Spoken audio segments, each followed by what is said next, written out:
जय हिंद। प्रिय विद्यार्थियों, कैसे हो आप सभी? आई होप आप सभी बहुत अच्छे होंगे। साथियों, बेसिक मैथ्स की एक और बेहतरीन क्लास में आप सभी का स्वागत करता हूं। साथियों, आप सभी से वीडियो के प्रारंभ होने से पहले आप सभी से एक रिक्वेस्ट है कि अगर आपने अभी तक गोलू सर यूट्यूब चैनल को सब्सक्राइब नहीं किया है तो चैनल को सब्सक्राइब कर लीजिए और बेल आइकन को प्रेस कर लीजिए ताकि मैं जब भी वीडियो डालूं वो वीडियो सबसे पहले आपके पास पहुंच सके। प्रिय विद्यार्थियों, आज मैं आप लोगों के लिए एक महत्वपूर्ण टॉपिक में आपको पढ़ाने वाला हूं। मैं आज आपके लिए संख्या के प्रकार, साथियों संख्या के प्रकार में आपको बताने वाला हूं और बताने क्या वाला हूं, सिखाने वाला हूं और ऐसे सिखाऊंगा कि आप अपने जीवन में कभी भी इन संख्याओं के प्रकारों को नहीं भूलने वाले हो। आप सबको ये हमेशा तक याद रहने वाली है। तो साथियों, वीडियो को फटाफट लाइक कर दीजिए और मैं वीडियो को शुरुआत करता हूं। देखिए, संख्याएं हम पढ़ रहे हैं, संख्याएं, और आज हम शानदार तरीके से समझेंगे भी इन संख्याओं को। तो आप सब वीडियो अगर आप सभी को पसंद आए तो वीडियो को जरूर लाइक करें। देखिएगा, संख्याएं जो है दो प्रकार की हैं, वैसे तीन प्रकार की होती हैं, लेकिन यहां हम दो प्रकार की पढ़ने वाले हैं और पढ़ने केवल वास्तविक संख्याओं को वाले हैं। काल्पनिक संख्याएं क्या होती हैं, मैं इनके विषय में भी आपको बताऊंगा। तो देखिए, वास्तविक संख्याओं के दो प्रकारों को यहां मैंने लिख रखा है। दो प्रकार हैं, एक वास्तविक संख्या और दूसरी है काल्पनिक संख्याएं। साथियों, वास्तविक संख्याएं क्या होती हैं? वास्तविक संख्याएं वे संख्याएं होती हैं जो हम लोगों को वास्तव में, जिनका उपयोग हम हमारे जीवन में करते हैं। वास्तविक संख्याएं वे संख्याएं जिनका उपयोग हम लोग करते हैं और मैथमेटिक्स में हम पढ़ते हैं। लेकिन काल्पनिक जो संख्याएं होती हैं, इनका प्रयोग हम लोग साधारण तौर पर नहीं करते हैं। इनका प्रयोग किया जाता है जो जेईई मेंस की तैयारी कर रहे हैं, आईआईटी की तैयारी कर रहे हैं, उन लोगों के लिए इनको पढ़ना पड़ता है, इनको पढ़ते हैं। तो देखिए, वास्तविक संख्याओं के दो प्रकार को हम यहां पढ़ेंगे, परिमेय संख्याएं और अपरिमेय संख्याएं। साथियों, हम जानेंगे कि परिमेय संख्याएं क्या होती हैं और अपरिमेय संख्याएं क्या होती हैं। तो देखिए, वास्तविक संख्याओं के दो प्रकार हैं। पहला क्या है, जैसा कि हमने पढ़ा, परिमेय संख्याएं। साथियों, पहला क्या है? परिमेय संख्याएं। और दूसरी होती हैं अपरिमेय संख्याएं। इनको भी आज हम पढ़ने वाले हैं। साथियों, इन दोनों संख्याओं के विषय में मैं आपको शानदार तरीके से मैं दोनों संख्याओं के विषय में आपको बताऊंगा। देखिए, परिमेय संख्याओं की सबसे पहले अगर हम लोग परिभाषा की बात करें, मैं आपको बताऊं कि परिमेय संख्या की परिभाषा क्या होती है। और कई बार ये डायरेक्टली क्वेश्चन पूछ लिया जाता है हमारे एग्जाम में कि परिमेय संख्याएं किसे कहते हैं। तो एक तरह से ये परिभाषा हुई। तो परिमेय संख्याओं की परिभाषा को किस तरीके से हम पढ़ेंगे, देखिएगा। वे संख्याएं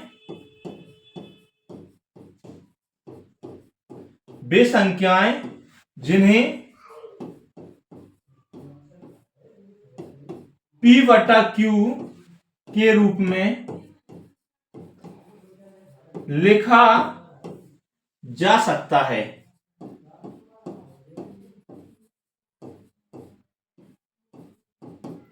क्या कहलाती हैं? परिमेय संख्याएं कहलाती हैं। वे संख्याएं जिन्हें P/Q के रूप में लिखा जा सकता है, परिमेय संख्याएं कहलाती हैं। परिमेय संख्याएं कहलाती हैं। देखिए, अब जो परिमेय संख्या उदाहरण के तौर पे जैसे, लेकिन इससे पहले इसकी एक शर्त होती है। ये जो परिमेय संख्या है, इस परिमेय संख्या की शर्त होती है, क्या होती है कि जहां Q बराबर नहीं होना चाहिए 0। साथियों, ये जो परिमेय संख्या की शर्त है कि Q बराबर 0 नहीं होना चाहिए। चलिए इसके विषय में थोड़ा सा और समझ लेते हैं कि परिमेय संख्या आखिर होती क्या है। देखिए, परिमेय संख्या मैंने लिखा है परिमेय संख्या। देखिए परिमेय संख्या क्या होती है? वे संख्याएं जिन्हें हम p बटा q के रूप में लिख सकते हैं, या मैं कह सकता हूं कि जिन्हें हम अंश बटा हर के रूप में लिख सकते हैं, अंश बटा हर के रूप में लिख सकते हैं। वे संख्याएं जिन्हें हम p बटा q के रूप में लिख सकते हैं या लिखते हैं, या वे संख्याएं जिन्हें हम अंश बटा हर के रूप में लिख सकते हैं, कई बार a बटा b भी हम बोल देते हैं। तो देखिए अब शर्त क्या है कि जहां q बराबर नहीं होना चाहिए 0, ये इसकी कंडीशन है। जैसे मैंने कोई संख्या लिखी, एग्जाम्पल के तौर पे इसको हम समझें कि 2/3, ये क्या है? ये परिमेय संख्या है। मैंने कहा कि 4/2 क्या है? 4/2 एक परिमेय संख्या है। क्यों? क्योंकि इसको मैंने अंश बटा हर के रूप में लिखा है। ये बात समझ में आई? अब देखिए अंश बटा हर के रूप में लिखा है, मैंने लिख दिया 2।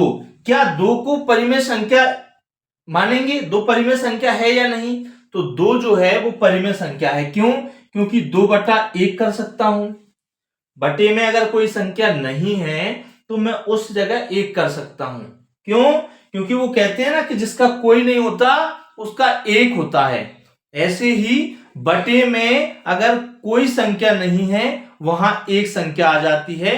जिसका कोई नहीं होता उसका भगवान होता है। उसी तरीके से जिस संख्या के बटे में कोई संख्या नहीं होती वहां हम 1 लिख सकते हैं। अब सर इसका मतलब क्या है कि q बराबर नहीं होना चाहिए 0? तो बहुत अच्छे तरह से समझिएगा, q बराबर नहीं होना चाहिए 0 का मतलब ये है कि ये जो बटे वाली संख्या है उसमें हर 0 नहीं होना चाहिए। साथियों क्या है? हर 0 नहीं होना चाहिए। जैसे 3/0 नहीं होना चाहिए, 4/0 नहीं होना चाहिए। अगर मान लीजिए 0/4 है तो ये परिमेय संख्या है या नहीं है? बिल्कुल है। क्या सर 0 परिमेय संख्या होती है? बिल्कुल होती है। 0 जो है वो एक परिमेय संख्या होती है। क्यों? क्योंकि इसको हम 0/1 कर सकते हैं। उसकी कंडीशन में कहा गया है कि क्यों 0 नहीं होना चाहिए, मतलब हर 0 नहीं होना चाहिए। अंश 0 हो जाएगा तो चलेगा। ये बात क्लियर है? चलिए आगे समझते हैं इसको।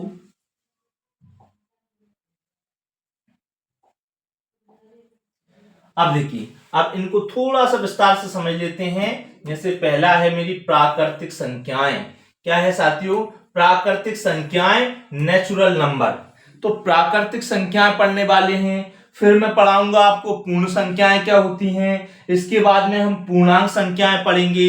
इस तरीके से हम सम संख्याएं पढ़ेंगे, विषम संख्याएं पढ़ेंगे, भाज्य पढ़ेंगे, अभाज्य संख्याएं पढ़ेंगे। साथियों इन सबको हम शानदार तरीके से पढ़ने वाले हैं और समझने वाले हैं। मेरी आप सभी से फिर रिक्वेस्ट है कि वीडियो को लाइक नहीं किया है तो लाइक कीजिए, और अगर आपको ये वीडियो समझ में आ रही है तो जल्दी से एक प्यारा सा कमेंट कर दीजिए। तो साथियों मेरे प्यारे विद्यार्थियों, प्राकृतिक संख्याएं क्या है? प्राकृतिक संख्या मतलब नेचुरल नंबर। नेचुरल, यहां एक प्राकृतिक वर्ड आ गया। प्राकृतिक वर्ड क्या है? जैसे नदियां हैं। नदियां क्या हैं? प्राकृतिक हैं। या किसी ने कभी आपने ऐसा सुना है कि ये कहा है कि उस सरकार में उस मंत्री ने या मुख्यमंत्री ने नदी बना दी? नदी बनाई नहीं जाती, वो ऑलरेडी है। हाँ ये बात अलग है कि उसमें डैम बना दिया या फिर कुछ और बना दिया, सफाई करवा दी, ये चीज अलग है, चौड़ीकरण करवा दिया। लेकिन जो नेचुरल है वो प्राकृतिक है। नदी है वो प्राकृतिक है। ऐसे ही कुछ संख्याएं नेचुरल हैं। जैसे मैंने कहा है कि 1 2 3 4 5 6 डैश डैश डैश इंफिनिटी।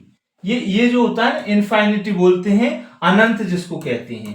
अनंत का मतलब क्या होता है मेरे प्रिय विद्यार्थियों? अनंत का मतलब होता है जिसका कोई अंत ना हो।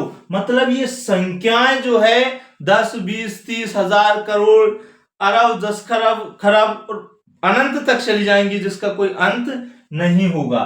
तो ये तो मेरी हो गई प्राकृतिक संख्याएं। इनको मैं इस तरीके से कह सकता हूं कि +1 +2 +3 +4 +5 +6 +7 डैश डैश डैश डैश, ये जो संख्याएं हैं ये प्राकृतिक संख्याएं हैं। समझ में आया? अब प्राकृतिक संख्याओं के बाद मैं बात करता हूं। मुझे लगता है कि आपको ये समझ में आ गई होंगी प्राकृतिक संख्याएं। अब देखिए बात कर रहा हूं मैं पूर्ण संख्याओं की, होल नंबर। पूर्ण संख्याओं को इंग्लिश में बोला जाता है होल नंबर। तो पूर्ण संख्याएं क्या होती हैं, आइए थोड़ा सा समझते हैं इसको। तो देखिएगा, अब प्राकृतिक संख्याओं में अगर जीरो और ऐड कर दी जाए, मैंने क्या कहा है कि प्राकृतिक संख्याओं में अगर जीरो को और जोड़ दिया जाए तो ये पूर्ण संख्या हो जाती हैं। 1 2 3 4 5 6 7 8 9 डैश डैश डैश और अनंत तक। जीरो नहीं है प्राकृतिक संख्याएं, जीरो जोड़ दी पूर्ण संख्याएं। अब बात करते हैं पूर्णांक संख्याओं की। तो साथियों, आप सभी ने बचपन में संख्या रेखा जरूर पढ़ी होगी। संख्या रेखा हम सब पढ़ते हुए आए, पढ़कर आए सब। जैसे मान के चलिएगा, ये मेरी संख्या रेखा इस तरीके से, ठीक है। यहां बीच में उसमें होता था जीरो, इसके बाद में 1 प्लस का 2 3 4 और इस तरीके से डैश डैश डैश अनंत था। यहां पे होता था -1 -2 -3 -4 -5, इस तरीके से ये भी डैश डैश डैश करके और आगे बढ़ जाती थी। तो साथियों, ऐसी संख्याएं जिनको संख्या रेखा पर, किस पर, संख्या रेखा पर प्रदर्शित किया जा सके, वो मेरी संख्याएं क्या कहलाती हैं, वो संख्याएं पूर्णांक संख्याएं कहलाती हैं। बात समझ में आई? अगर समझ में आई हो तो यस लिख दीजिए कमेंट में, जल्दी से एक प्यारा सा कमेंट कर दीजिए यस, ठीक है। चलिए, ये बात समझ में आई। अब जो प्राकृतिक संख्याएं, पूर्णांक संख्याएं होती हैं, पूर्णांक संख्याएं जीरो भी होती है और धनात्मक भी होती है, ऋणात्मक भी होती हैं। पूर्णांक संख्याएं 3 प्रकार की होती हैं। कौन कौन सी? ऋणात्मक, शून्य और धनात्मक। बात समझ में आई? यानी ऋणात्मक पूर्णांक संख्याएं, शून्य पूर्णांक और धनात्मक पूर्णांक संख्याएं। साथियों, जो प्लस में होती हैं वो धनात्मक पूर्णांक संख्याएं होती हैं, जो ऋण में होती हैं वो ऋणात्मक पूर्णांक संख्याएं होती हैं, जैसे -2 -3 -5 -10 -50। ये बात समझ में आई या नहीं आई?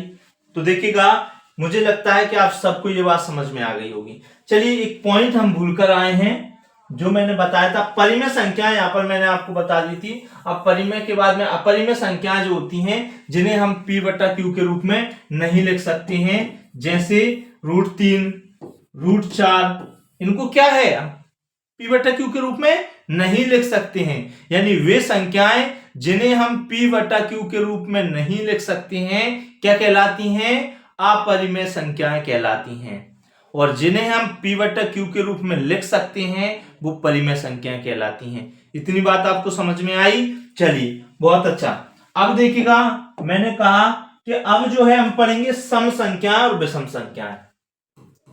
साथियों, हम सम संख्या और विषम संख्याएं पढ़ने वाले हैं। अच्छा, सम संख्याएं हम बहुत पहले से पढ़ते हुए आए हैं और विषम संख्याएं भी हम पहले से पढ़ के आए हैं।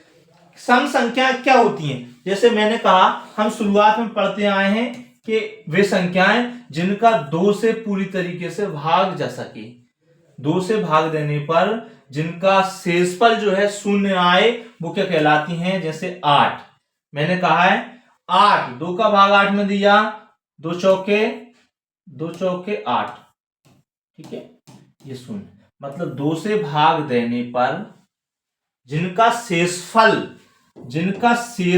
जो है वो कितना आए, शेषफल शून्य आ जाए, वो परिमेय संख्याएं होती हैं। और 2 से भाग देने पर जिसका शेषफल शून्य ना आए, वो सम संख्या होती हैं। और जिनका शून्य नहीं आए, वो विषम संख्या होती हैं। सम संख्याओं को बोलते हैं इवन नंबर और विषम संख्याओं को बोलते हैं ऑड नंबर इंग्लिश में, ठीक है। तो सम संख्याएं कैसे कह सकते हैं, चलिए इसको समझ लेते हैं हम, ठीक है। अब ये जो तरीका है, ये तरीका पुराना हो गया, थोड़ा सा नया तरीका देखते हैं। वे संख्याएं जिनके अंत में 0, 2, 4, 6, 8, ये जो अंक हैं, ये अंक किसी संख्या के लास्ट में आ जाएं तो हम समझ जाएंगे कि ये संख्या 2 से पूर्णतः विभाजित होगी और सम संख्या होगी।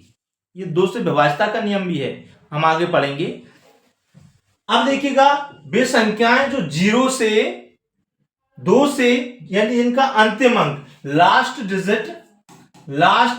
डिजिट जो है वो कितना हो बेटा, 2 हो, 0 हो, 2 हो, 4 हो, 6 हो और 8 हो, तो हम उनकी पहचान कर लेंगे कि ये सम संख्या है। मैंने एक संख्या लिखी 3, 8, तो मुझे बताइए ये सम संख्या है या नहीं है?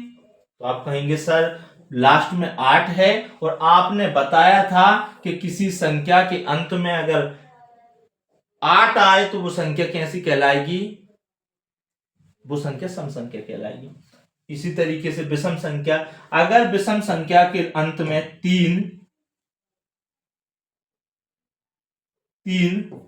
5, 7, 9, साथियों ये अंक अगर आपको दिखाई दें तो आप समझ जाइएगा कि ये संख्या कैसी है, ये विषम संख्या है। या फिर हम कह दें कि वह संख्याएं जिनका 2 से भाग देने पर शेषफल कैसा आता हो, 0 ना आता हो, कुछ भी आ जाए, 0 ना आए, कुछ भी आ जाए, तो ये संख्या क्या कहलाएंगी?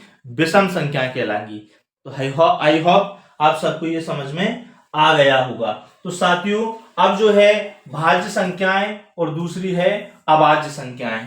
तो देखिए भाज्य संख्याएं और अभाज्य संख्याएं क्या होती हैं साथियों?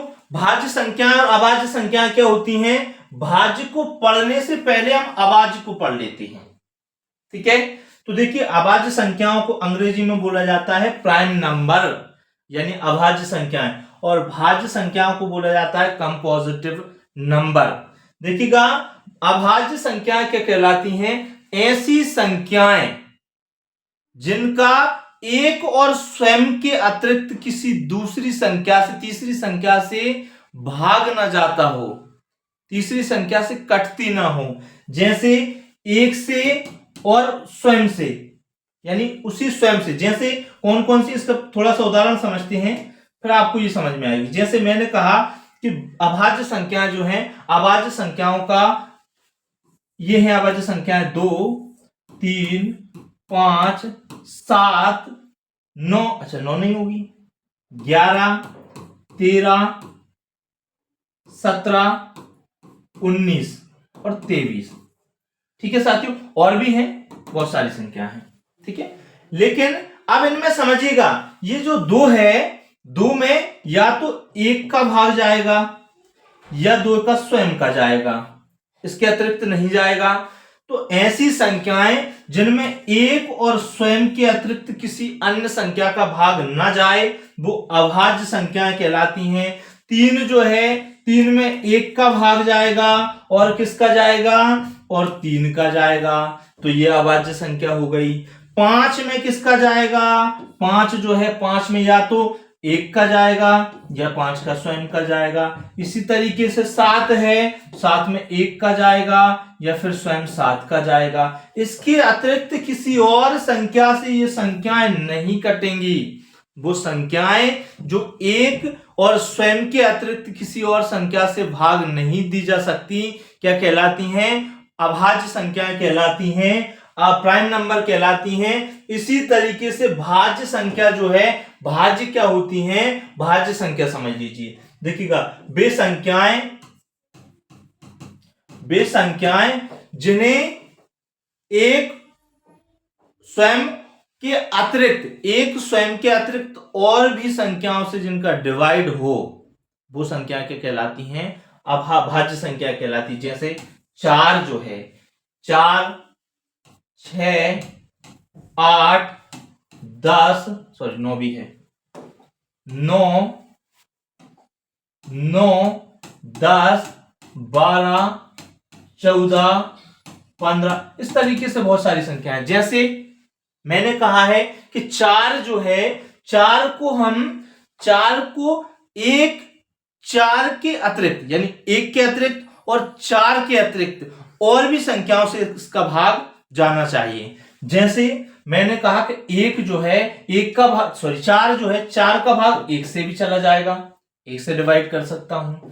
1 के अलावा 4 से भी कर सकता हूं, 4 से तो करना ही है, इसके अतिरिक्त भी किसी और से जाना चाहिए तो ये 2 से हो जाएगी।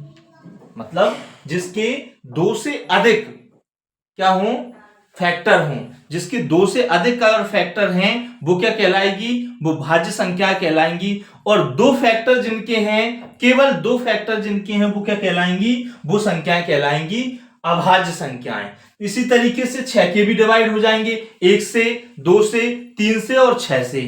ठीक है, 8 के भी हो जाएंगे, 1 से, 2 से, 4 से और 8 से।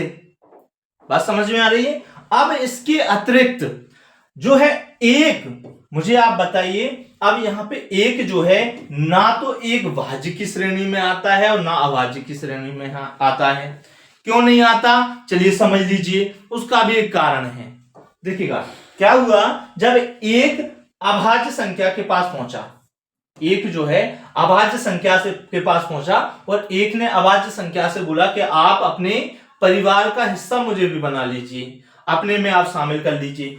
तो जो है एक अभाज्य संख्या बोली कि हमारे परिवार की कुछ शर्तें हैं, वो शर्तें ये हैं कि अगर हम में शामिल होना है, अगर हम में शामिल होना है तो आपको क्या करना पड़ेगा, आपके 2 फैक्टर होना चाहिए। एक तो 1 फैक्टर होना चाहिए और 1 के अतिरिक्त और फैक्टर होना चाहिए। तो एक ने कहा कि भाई मेरा तो 1 ही फैक्टर है, तो इसलिए उसने कहा कि आप हमें सम्मिलित नहीं हो सकती हैं। फिर भाज्य के पास पहुंचा, भाज्य ने बोला कि हमारे परिवार के अलग नियम है, आपके पास 3 फैक्टर होना चाहिए। तो उसने कहा कि हमारे पास तो 1 ही है, कि कम से कम 3 हो और ज्यादा से ज्यादा कितने भी चलेंगे। तो 1 ने कहा कि मेरे पास तो 1 है, इसलिए 1 जो है ना तो भाज्य है और ना अभाज्य है। साथियों, आई होप कि आप सबको ये वीडियो बहुत अच्छे से समझ में आया होगा। ये जो टॉपिक्स मैंने पढ़ाए हैं, ये टॉपिक्स आपको बहुत अच्छे से समझ में आए होंगे। अगर आपको अच्छे से समझ में आए हों तो कमेंट में फिर यस कर दीजिए कि यस सर समझ में आया है। और अगर आप गोलू सर यूट्यूब चैनल पर पहली बार आए हैं या आपने चैनल को अभी तक सब्सक्राइब नहीं किया है तो चैनल को सब्सक्राइब कर लीजिए और बेल आइकन को प्रेस कर लीजिए, ताकि मैं जब भी वीडियो बनाऊं वो वीडियो सबसे पहले आपके पास पहुंच सके। साथियों, मैं आपके लिए जो 40 वीडियो लेकर आने वाला हूं, ये 40 वीडियो शानदार लेकर आने वाला हूं, जिनमें से आज मेरी 13वीं वीडियो है। मैं 12 वीडियो डाल चुका हूं, 13वीं क्लास है। इस 13वीं क्लास में आपके लिए मैंने आज ये संख्याओं से संबंधित क्वेश्चन बताए हैं। साथियों, आप अगर मैथमेटिक्स में कमजोर हैं तो हमारी प्लेलिस्ट में जाकर बेसिक मैथ्स के नाम से जो प्लेलिस्ट है उसकी सारी वीडियोस आप देखिए, आपको मैथमेटिक्स से डर लगना खत्म हो जाएगा। Thank you.